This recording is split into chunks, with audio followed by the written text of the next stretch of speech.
So thank you again for being here this evening. Tonight we are very excited to welcome Tom Ammiano and Tim Redmond to the San Francisco Public Library's virtual stage. I'm Kevin, I'm a librarian from the Hormel LGBTQIA Center at the main library. And I'm going to start us off with some library updates and introduce our guests. And we do want to begin with a land acknowledgement. Welcome to the unceded land of the Ohlone tribal people. We acknowledge the many Ramaytush Ohlone tribal groups and families as the rightful stewards of the lands on which we reside. SFPL is committed to uplifting the name of these lands and community members from these nations with whom we live together. SFPL encourages you to learn more about first-person culture and land rights, and we are committed to hosting events and providing educational resources on these topics.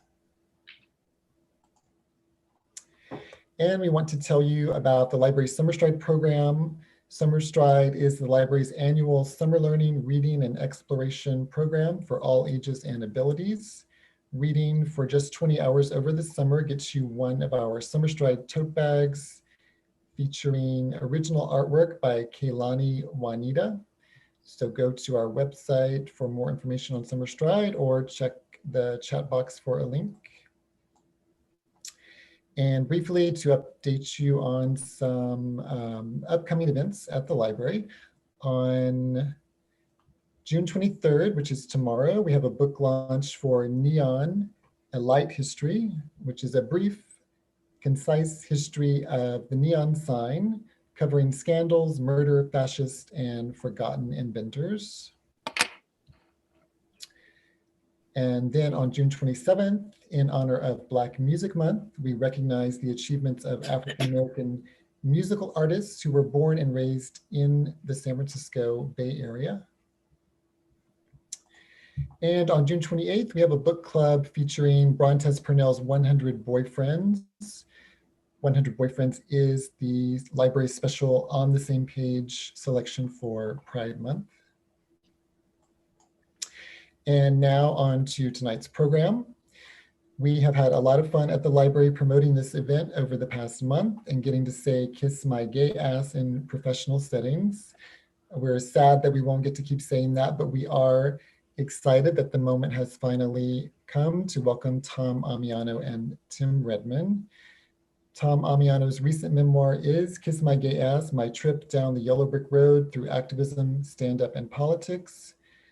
It follows Tom from his arrival in San Francisco on a Greyhound bus, through the flopsweat trials of professional comedy, and deep into the halls of power at City Hall and the state capitol. Tom Ammiano is a legendary San Francisco leader who served the city for 4 decades as a teacher, San Francisco School Board President, President of the San Francisco Board of Supervisors, and a member of the State Assembly. In 1975, Tom came out as the first openly gay teacher in San Francisco. In 1977, he worked on the No on 6 campaign with Harvey Milk, which successfully defeated an anti-gay initiative to ban gay teachers in California. Also, Tom has been a stand-up comic since 1980 when he pioneered gay comedy night at the Valencia Rose Cabaret in San Francisco. Tonight, Tom will be in conversation with Tim Redmond. Tim Redmond has been a political and investigative reporter in San Francisco for more than 30 years. He spent much of that time as executive editor of the Bay Guardian, and he is founder of 48hills.org. And I'm now ready to turn it over to Tim Redmond. Thank you. Thank you so much, Kevin. And thank you for having us here at the library. Tom and I are both really big fans of the San Francisco Public Library. We were chatting before we went live about, I live in Bernal Heights, Tom lives in Bernal Heights. My kids were basically raised at the San Francisco Public Library in Bernal Heights.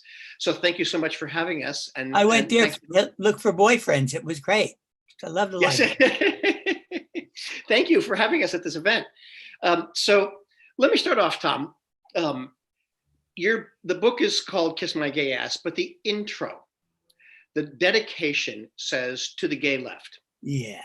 And I wanted to kind of ask you, why did you decide to write this? And, at the time you wrote at the time you came out and you were in San Francisco and you started in politics, the term intersectionality wasn't really a thing. But really, what I think one of the things that makes this book really important is you talk about the gay left and you talk about all of the different causes that intersected with your emergence as a LGBT leader in San Francisco. So talk about, and I remember also when we started this project, you said there are so many stories, there's so much of LGBT history in San Francisco that hasn't been told. And it's not just, the book is not just Tom Ammiano's story. It's the story of LGBT history in a really critical time in San Francisco. So I know that's a lot to throw at you, but talk about why you did this project and why you dedicated your book to the gay left. Well, full disclosure, Tim is being modest. Tim and another friend of ours named John Gollinger sat me down and said, you've complained about history being revised. Why don't you put down your history, through your lens? And I owe them a great debt because the book is a result of them helping me out and recording me. And, I would say stylistically, the book is, conversational James Joyce light, a little stream of consciousness, but hitting home base every so often too.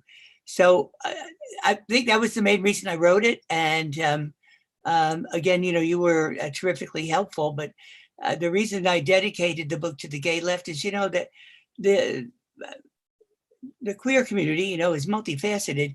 And I thought, a lot of the policies that later became part of city policies, came out of the gay left in terms of the civil disobedience and the taking on of corporate interests like Coors Beer, all that. And also calling out discrimination and trying to acknowledge all the other things that were happening in San Francisco, kind of try to ride that pony, because the women's movement was happening and civil rights and anti-Vietnamese war, anti-Vietnam War. And I think the fulcrum for me, coming out, being gay and absorbing all that, it was happening very fast. The fulcrum was my public school teaching, because it really was a democratic process, public education, and San Francisco's diversity. You would see in public schools, and there were tremendous amount of challenges. So the kid who was in my special ed class, who really was a genius, but was categorized as being developmentally impaired, that was a challenge. Why was that kid in that class, and how do we change it? And I did get involved with the community efforts about that, and then extended my fairy wings to what was happening in and around Castro Street, and made lots of connections, and saw some problems, and also ran into Harvey Milk, out there making a speech or handing out leaflets. I try to write about all this in the book because it's, it means so much to have been there and witnessed it. So, and I think that side isn't always presented. The movies and things, for any of us, only give us a slice. So I gave you my little slice with a little cherry on top, I hope. Yeah, you mentioned gluten free. You mentioned the Coors Beer boycott. Yeah. Talk a little bit about that, because we've actually, there's that was a pivotal moment in the intersection between the LGBT movement and labor. Yeah. And it's still really important today. I mean, that was, when I believe it was Alan Baird who first went to Harvey Milk and said, hey, we need your help with the Coors boycott. And Harvey Milk said, hey, we'll go along, but we need your help with getting some gay people hired to be Teamsters. Talk to us about your experience with that. Yeah, well, a lot of things I think are based on personality. Alan's personality and Harvey's couldn't have been different, but they complemented each other, and they had a common focus, and that relationship today is still, something we all remember. Alan is now in his 90s, and I understand his birthday's coming up, and I don't think he'll be watching this, so I'm gonna blow the whistle. We're going to do a big surprise for Alan on Friday. Cleve Jones has orchestrated this lovely tribute to him that'll be very queer in its presentation, and marching to his house and surprising him. So if I just blew it, you can kill me. Yeah, well, when you're looking for things that might help you, like how I know Harvey was probably thinking, and other people around him, how do we fix this? How do we fix this? And, people were smart enough to connect the dots, and labor as an issue was something that there was a general interest in. And then we were fast becoming, if we weren't a labor town. And Coors had such a bad record. And the thing about their bad record, they didn't try to pink wash it or anything like corporations do today. They were proud of it. We don't hire Mexicans. We're gay people, they must die. So there was the intersectionality. There was the no unionized Coors beer ripping off people and being drunk by a lot of people. And then there was the homophobia. So they couldn't have it both ways. Although I understand some of their administration did, but that's another story. So that was lightning striking. It was good. And from there, everything else is connected too, and where's the representation from the Asian community? Where's the Latinx? Where's the Black? There was real issues with labor about that, Not every union, some were progressive, some were not. Harvey got them all, though. He went to those halls and spoke to these guys, very masculine, the whole trip, and he won them over. You know why? Because he was real, So he didn't always make the perfect speech. He could flub something. He could make fun of himself. He could connect, and he was different than some of the other straight-laced people who came. Oh, I love labor. I pay my gardener 25 cents. But so he really was a breath of fresh air. And then he was joined with other people too. It was all a team. Well, let's talk about some other people, Tom. Let's talk about some other people. We've talked about Alan Baird and Harvey Milk. In your book, you talk about a lot of heroes, and there are probably some who didn't make it into your book. And, we can, sitting here tonight, you're a hero to many, many people in the LGBT community, but also in the larger progressive community. A lot of us look at you as Tom is one of our heroes, but you're also a humble person in the sense that you don't always promote yourself. Talk about who some of your other heroes are. Who are some of the people who you grew up with, who you came out with, who you worked with in politics, who you look back at now and say, these were heroes of the gay left? Who are those people? Tell us a little bit about them. Well, but growing up in New Jersey, that was kind of a desert for that. You did what you did. You were red meat on the savannah in New Jersey, and you had a loving family, a family that was very, very funny. But this couldn't get their heads around the gay issue and all of that. It was just terribly complicated, and I wanted out.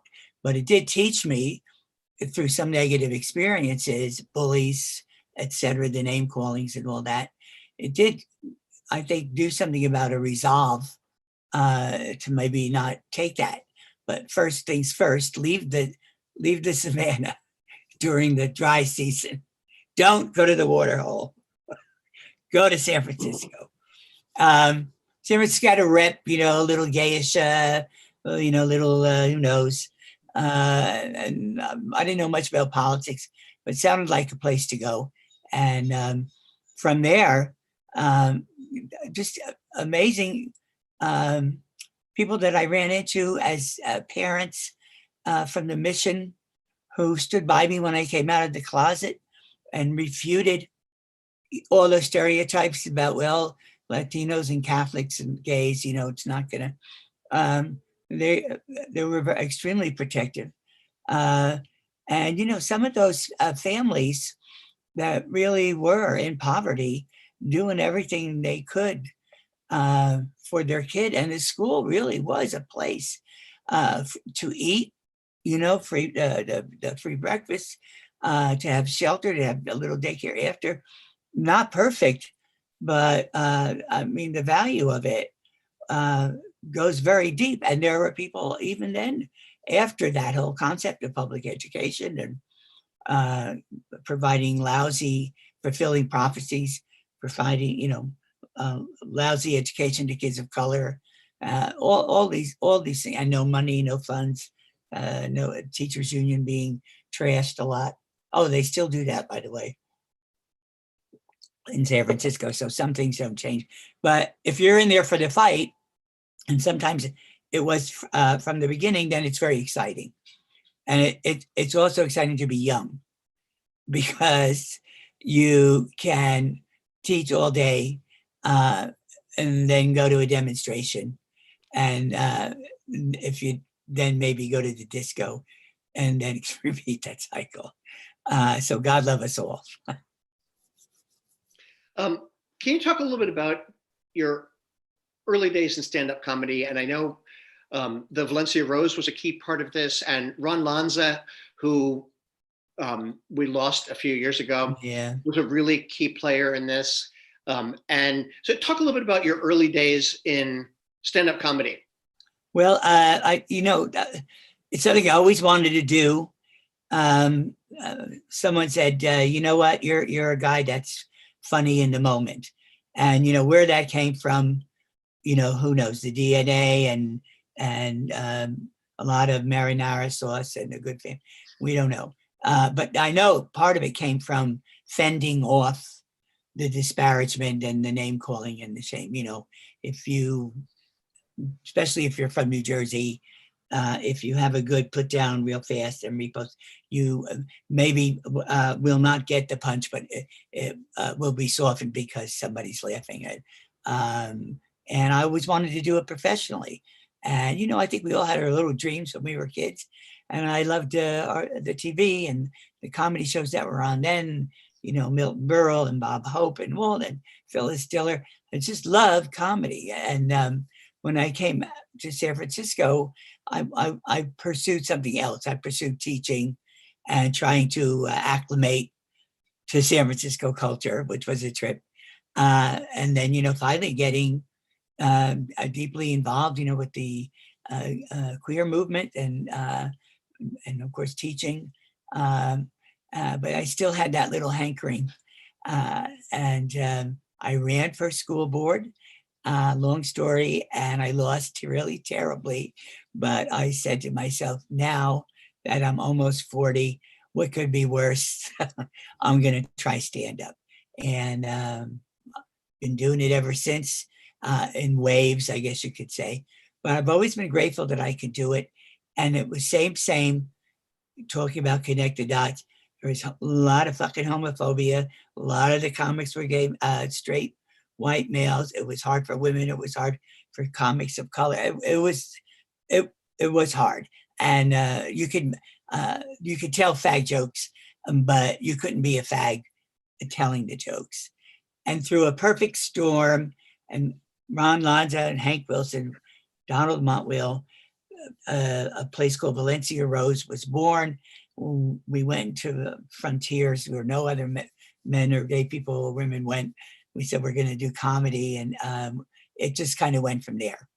And then we started to get gigs here and there. And the straight clubs were still very difficult to get gigs. They didn't want you to do anything gay on stage. I mean, I walk out, and so anyway, that struggle also, taught me a lot, and a lot of things. And all my comedy was political, so it kind of was confluent with my, paying attention to what was happening in San Francisco. And then I decided that it was time to run for the school board for a lot of reasons. LGBT stuff was not happening. School board members were coming to the gay clubs, and the gay clubs were kissing their straight ass. And then nothing would happen. There'd be no LGBT sensitivity. There'd be no bullying, So it came together, and I ran for school board, and, started to make inroads in what had been, a pretty thick wall of homophobia. And I think we all know the script. And so from there, I went to the Board of Soups. I like government. There was a performing aspect to it.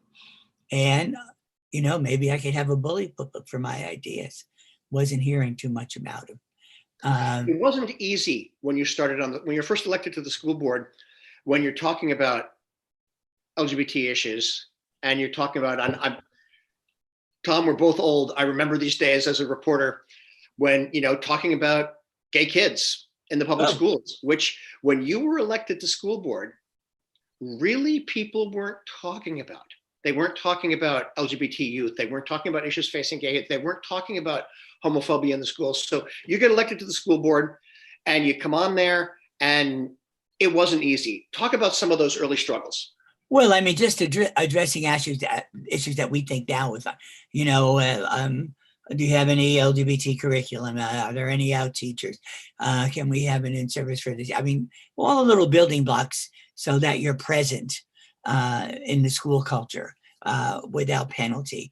And, everyone caused a shitstorm. I wanted to start, we got it in LGBT counseling, and, people, a whole setup for a program. And the head of the PTA said, this is sex abuse. This is akin to sex abuse. To have,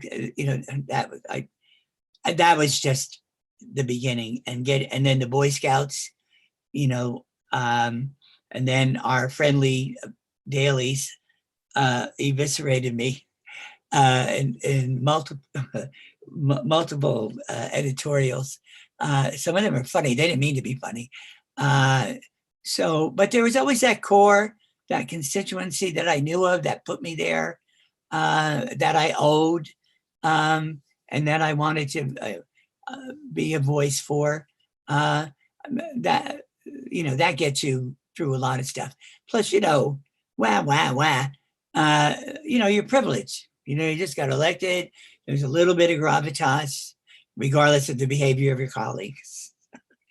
And frankly, for me, somebody like me, from my background and Gestalt, all of it, to get elected publicly, that's I don't know, that said something to me about where I could be taken by the people who supported me, because that was the whole deal, to be the conduit.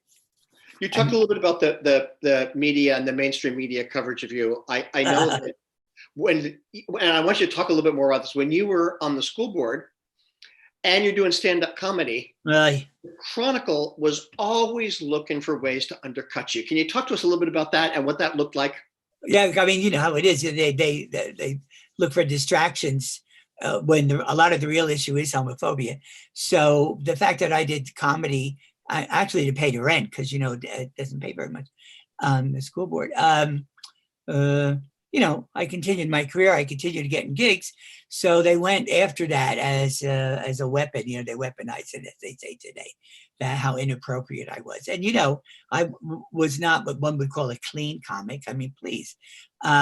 So they assigned a reporter to follow me to my gigs, and then she would diligently write an article with a very biased headline and tell the bluest of my jokes. And also, and I asked him, what do I do about that? We were just getting to know each other. What do you do when a journalist does that? And, Tim wisely said, nobody who's a journalist wants to be involved in the story. Nobody. And so the next time she did it was at some club in San Jose. I acknowledged her. I said, "Oh, Nanette, how are you?" And she had a little notepad and she looked around and everything. "I thought that was you by the urinal. How are you?" Well, anyway, a moment, a little schadenfreude. Yes. So yeah, our papers are, in no way left liberal when it comes to, housing and development. Yeah, we know that. And they didn't like anyone who rocked the boat. And I think when, thanks to people like Calvin Welch and Kay Patchner, and who was the fellow who died, the original guy for the district elections, the Willie, I'll think of it, senior moment here. But, thanks to them, we got district elections, and that really helped with the diversity and also the balance. If you went to a park in Pacific Heights, it was meticulous. You could eat, as my mother would say, you could eat off the floor, but you went to a park in the Mission and it was disaster, and sometimes dangerous. So I think that changed the temperature a lot, district elections. We're going to talk more about that in a minute, but I have to shift gears for 1 second, Tom, because of all the things that you wrote about in your book, the one that has gotten the most kind of national media traction is your Varsity letter. Go figure. And I know you're probably, at this point, you're probably sick of talking about your Varsity letter, although you are wearing the Immaculate Conception colors.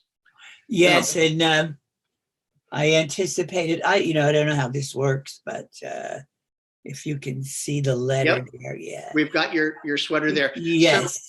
So, and I was aggrieved in high school because I qualified for a school letter and it was denied to me by the same group of people who give me a few rabbit punches and call me names and all that. So it was kind of obvious why I didn't get that letter. And I told that story in the book and was interviewed on the radio, and a listener, someone I don't know, took up upon himself to let this school know about this incident that happened 63 years ago.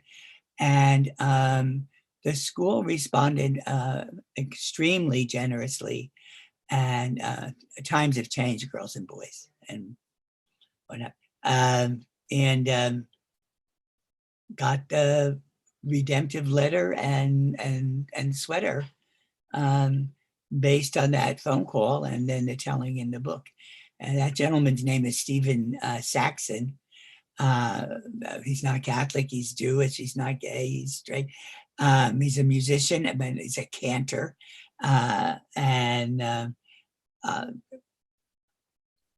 think this Jewish concept of tikkun olam, which is basically, being a mensch, looking out for your fellow man. I think, that was part of his reasoning in making this phone call, because, we were strangers. But Tom, you and I talked about this yesterday when we were talking about this program. So about a week after, ESPN, of all places, ESPN, and I was there in your house when ESPN came over and they did this whole thing, and they did a 7-minute segment on a sports program about this story and about what it meant. And guess what? 7 days later, Carl Nassib becomes the first member of I still call them the Oakland Raiders. It's actually the Las Vegas. I know, Raiders, it's hard.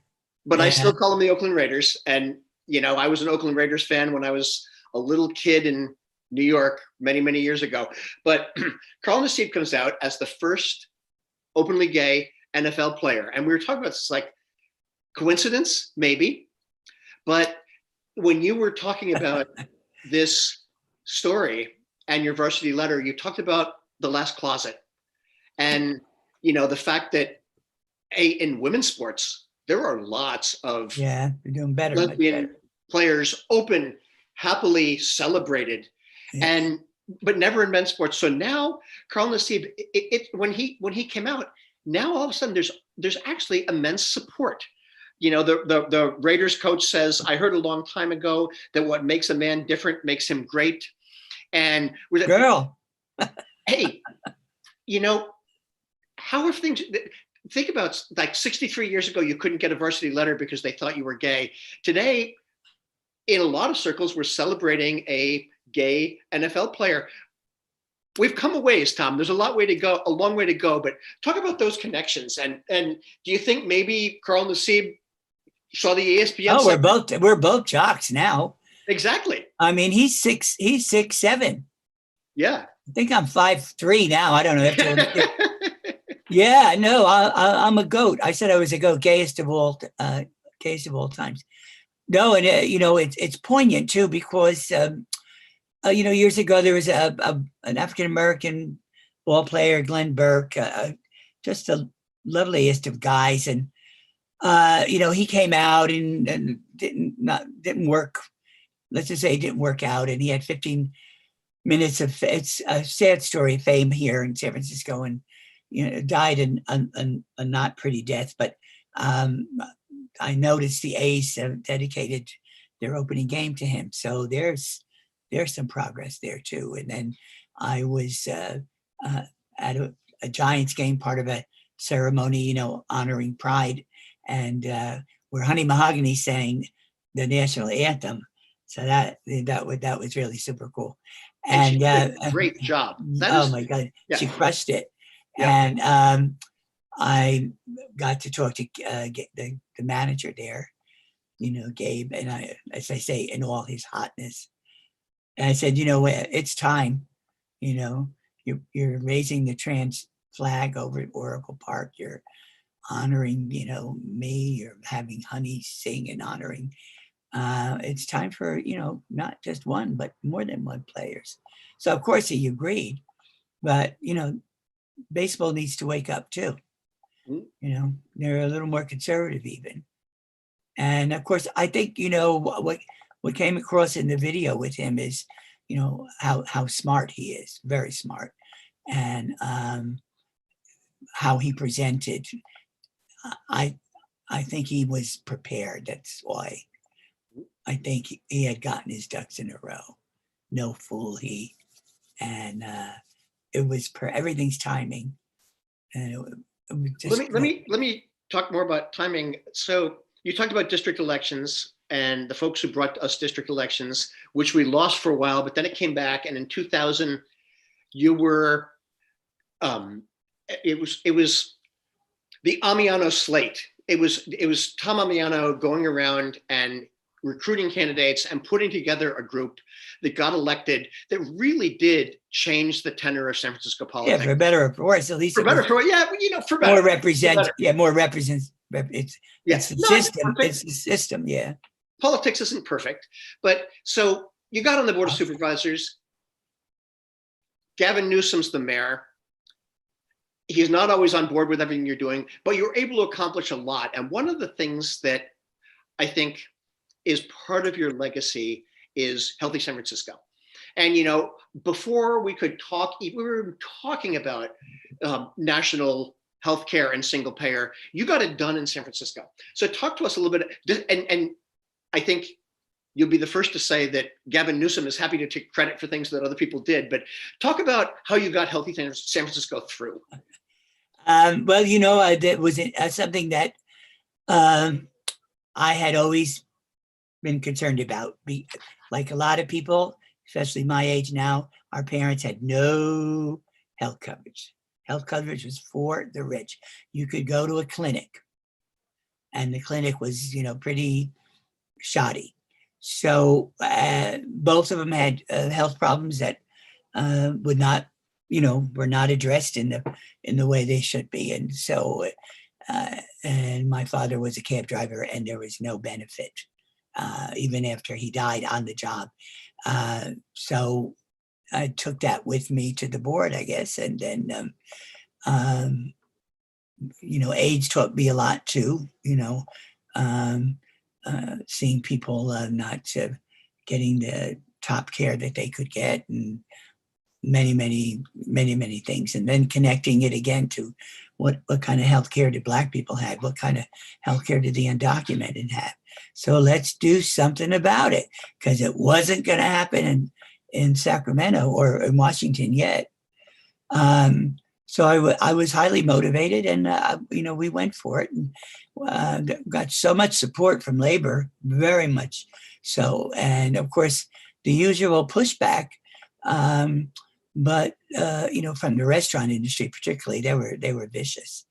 Well, I won't go into it, but they did a lot of nasty stuff, including kicking me out of a restaurant. But and Newsom, I think, was wavering, but this was his.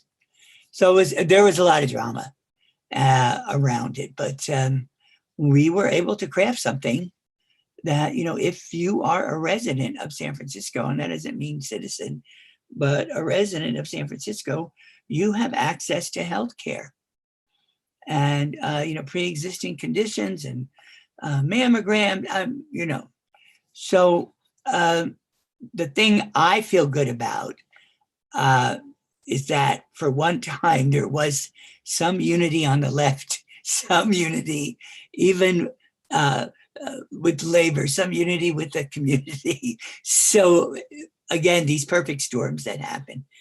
And about intersectionality, the COVID epidemic, as we know now, hit the Latinx community really, really hard. And a friend of mine who's a nurse said the percentage is really high of infected people. And here, there are 75 people who are showing symptoms, and they have no insurance. And so Healthy San Francisco covered that. So that's really cool. So, of course, we all need to have that, So many single payer. So many things you accomplished. Let's I know this is not your favorite thing, but let's move to Sacramento. where you became a member of the state legislature, and you had to struggle with homophobia. You had to struggle with Democrats who were very, very moderate to conservative Democrats. But let's just, for fun, tell everybody, how'd you come up with the title for this book? Where'd that come from? Well, we were at a large event, a Democrat liberal left event, labors, celebrating a lot of things, commiserating that we lost because the governor was such a schmuck. And this governor's name was? Arnold Schwarzenegger. Such a lovely man. Not even the Republicans there liked him. They once wore name tags so he would know who they were. The way he governed was, I guess you could say by fiat. So, and of course, we didn't get along, and he had vetoed gay marriage bill. And if you're familiar with Prop 8 and all that, if he had not vetoed that bill, a lot of the Hazarai would have not happened in the way it happened. So, and he knew better, and he actually got the advice of somebody gay about that. So, how tangled the web we weave. So he showed up at this dinner. I think Willie Brown thought it might be cute that he say a few words. And this is the guy who vetoed gay marriage, vetoed every labor bill and farm worker. What a misjudge of happenstance. I don't know who was smoking what, but he got up there and he immediately, people went crazy. They started to boo and stand up and throw their napkins. And I joined the chorus with Kiss My Gay Ass. And you can't do anything anymore, right? Everything is recorded. So it made somewhat of a splash. I think it did good. I think when the media said, "Are you going to apologize?" I said, no. I say that today too. No, he should apologize. Fuck that. Anyway, a big salute to my staff who fielded all the phone calls. So, They deserve every positive thought possible. but you made some progress in Sacramento. Yeah, even with that, oh yeah. Sometimes just in blocking bad bills and sometimes in promoting good bills. Tell us about some of your adventures in Sacramento and what you look back in a positive way. Well, it was good always to thwart the NRA. The way it worked, there was more Democrats on my committee. I was the chair, and then you whip them. And so when the NRA came, they were so serious and went on and technical. And I take my 3-year-old, shooting with me. So don't, allow us to buy more bullets. And so one time the guy got so frustrated with me, he said, "Mr. Ammiano, have you ever shot a gun?" And I said, "No." And he said, "Why don't you come with me to a shooting range?" And I said, "Are you asking me out on a date?" That took care of that. So, we did as much as we could to around restorative justice. Again, working with the different caucuses, Black caucus, Latino, Asian, to make sure that what we were doing could really help all of us. And and sometimes that worked, and it definitely worked with the immigration movement.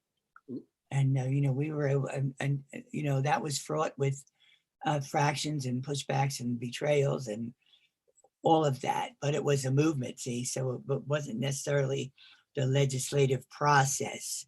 It was more elevated and more intrinsic. So Jerry Brown actually signed it a little reluctantly, a little. In fact, he vetoed it the first time, but it basically did as much as we could in those days, containing ICE and their practices of racial profiling and all that. One of the things, Tom, that you've always said that I think sets you apart from a lot of elected officials, not all, but a lot of elected officials, is that you always said, it's not about you, it's about us. It's not about Tom Ammiano, it's about Bernie. us. It's about the movement. It's about, and you led as a leader, but you led with the idea that you listen to the grassroots and you listen to the people who put you in office, and you tried to let the agenda be set by them. Can you just talk about that for a couple minutes? Yeah, actually, that part felt good. Because at first, people were so during the AIDS crisis, when I, got together with the AIDS activists, especially around Kaiser. If you remember, Kaiser equals death, man, it was all that. It was a bad situation. When I got elected, they came in and they said, nobody else would talk to us. I couldn't believe that. At the time, I couldn't believe it. We tried to set up meetings. So, you got to feel good. Well, let's go, girls. Let's hit the road with this shit. And that I learned from Harvey. I think you're talking about Bernie in some ways too. So if it comes natural, just go with it. Also, it was such an honor to actually have this happen.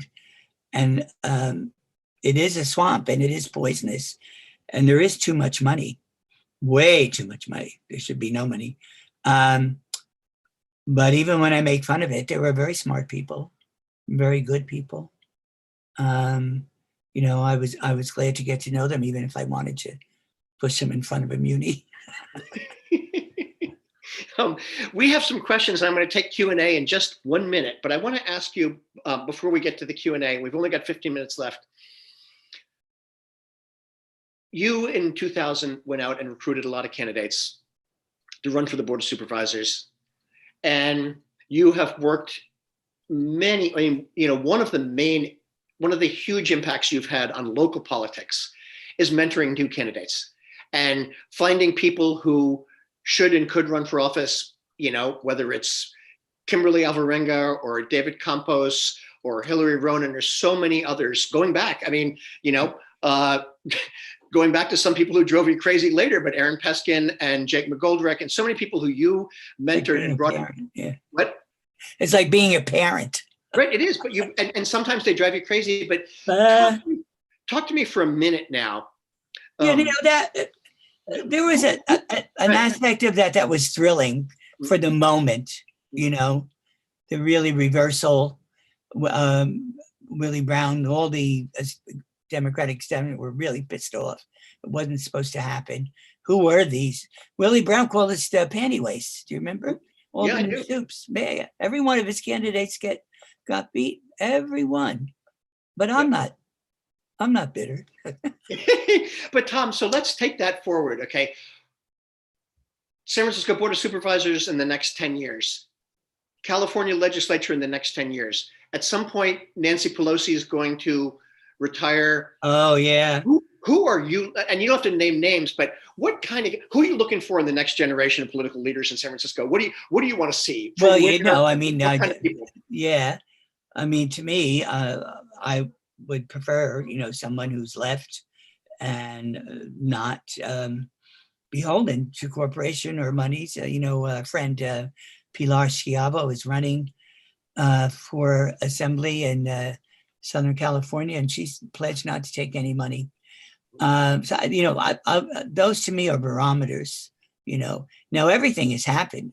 I've talked to people, and I thought, okay, this is good, and I'd like to help you, and then they got elected, and for who's this? But that's going to happen anyway. But mostly the gaydar, the sixth sense, and I don't mean the candidate has to be gay. Just it's a judgment call. It strikes you the right way, and your endorsement either helps or drowns them, I guess. But and I do look out for people, but in meetings or see their names. Jackie comes to mind. Yep. A lot, and she's doing great. And there's definitely more Jackies out there too.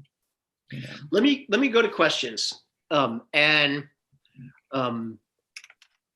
Peter Tannen asks, what inspired you to go into teaching? But I'd also, and while you talk about that, take a minute to talk about coming out as, you were the first out gay teacher in San Francisco, and then you had to deal with the Briggs Initiative.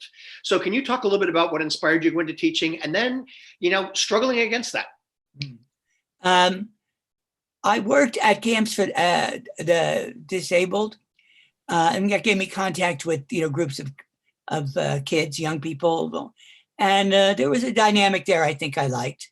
And then candidly, a lot of working class people look towards certain vocations, that might provide security and all that. I wasn't above that. I was 20 years old, and so I thought teaching special ed would be something that would be very fulfilling, and that I would be good at.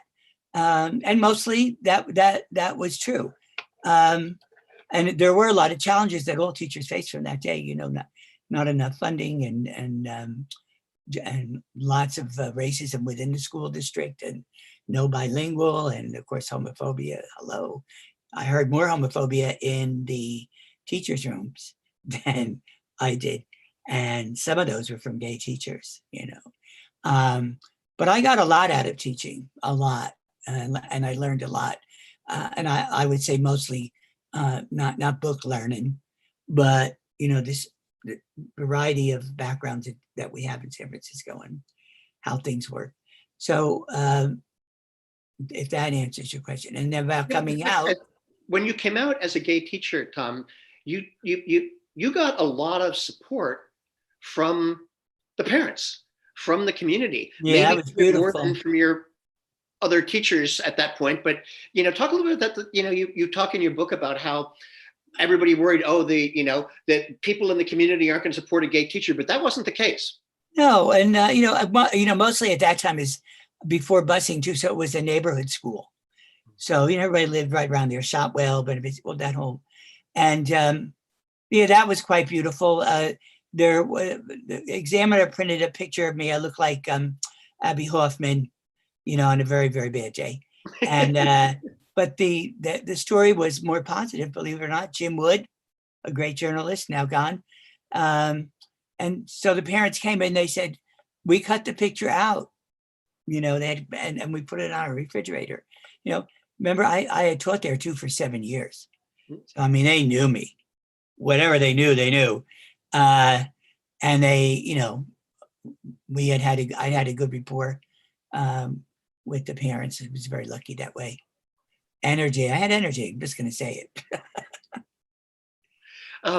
There's a lot of people who are asking about your write-in campaign for mayor.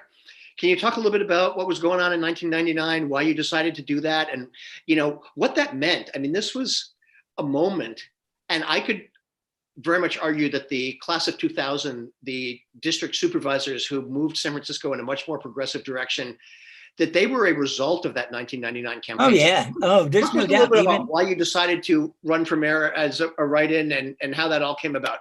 I really, there was a time when people were talking about it, an actual run, and it went just so far. And I was extremely ambivalent. First of all, it was Willie Brown. All right, there was that. And there were other things I wanted to do. But I really saw, Willie Brown, as a politician as well, taking over the board by people leaving and then him giving them a carrot and giving them a job somewhere else or running for assembly. Pretty soon everybody was appointed by Willie fucking Brown, except Bierman, myself, and Leland. So it just wasn't working, none of it. And I knew district had an appeal for me. And the park was a good example because you could really see the difference in parks in different neighborhoods. But the schools were a whole other thing.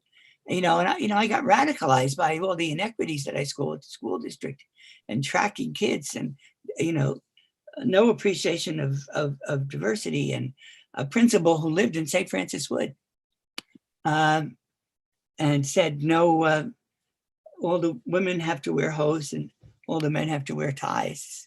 So I wanted to wear hose one day, but it was early in my teaching career. So all that I think came together, and I think labor too played a part because the salary was really poor. Nobody who wants to be a good teacher, nobody wants to be a millionaire, but you want a living wage, and it was far from that. There were no benefits or minimal, and maybe you saw some of the same people after a while in the same rallies and stuff, and got to know them. And that 1999 campaign, that was run out of, correct me if I'm wrong, Ron Lanza's smoothie shop.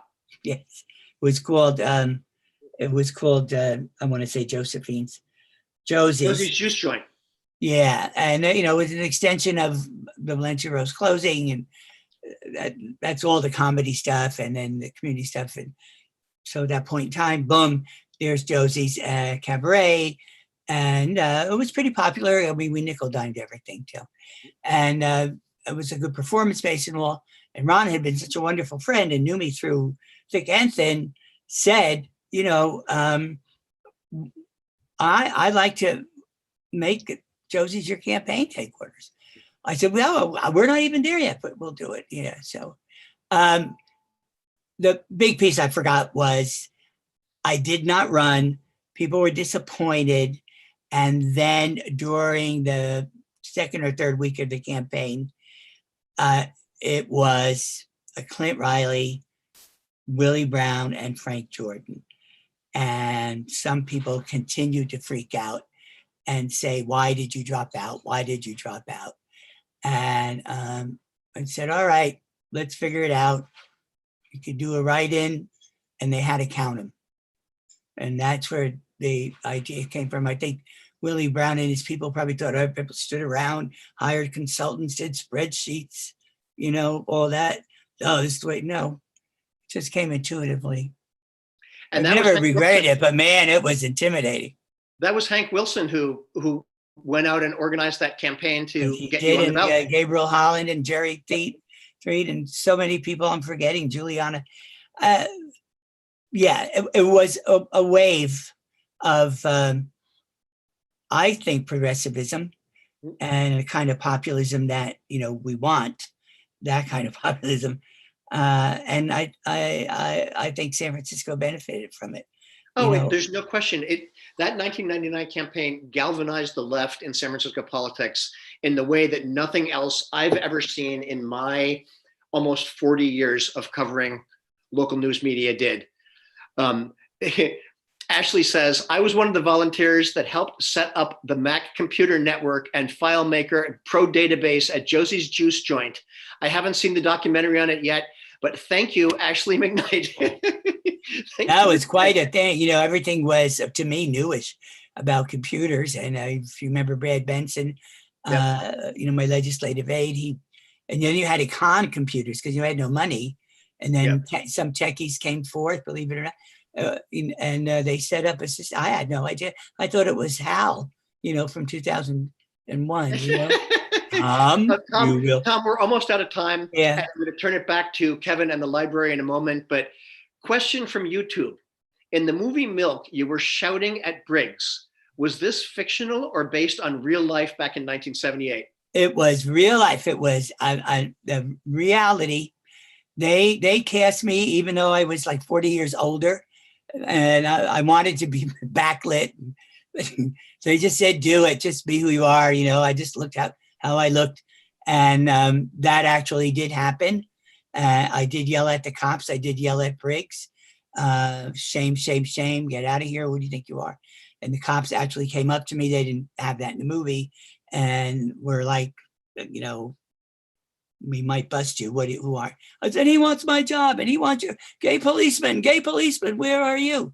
I'm still alive. But that was real. Yeah, that definitely was real. Well, listen, thank you so much, Tom, for taking an hour. And thank you to Kevin and the San Francisco Public Library for making this happen. If you go into the chat, you can find out where you can request Kiss My Gay Ass from the library. You can purchase Kiss My Gay Ass from 48hills.org. There are local bookstores in town that have copies. I know that Dog-Eared Books in the Castro still has copies left, but I just want to thank everybody for being here tonight. At one point we had 90 participants. That is so exciting. And thank you so much to the public library. Kevin, I'll let you take it from here. Okay, thank you both, Tom and Tim, so much for that great conversation. Thanks to the audience for all your participation and questions. And that was really fun. Thank you so much. And yes, please buy the book, and we'll see y'all next time. Thank you. I was thinking of a mobile bookstore with margaritas. You like that idea? We could do that. Yes. Do a little marketing. All right. Thank you so much. It was my pleasure, really. Thank you. Bye-bye. Thanks, everybody. Bye.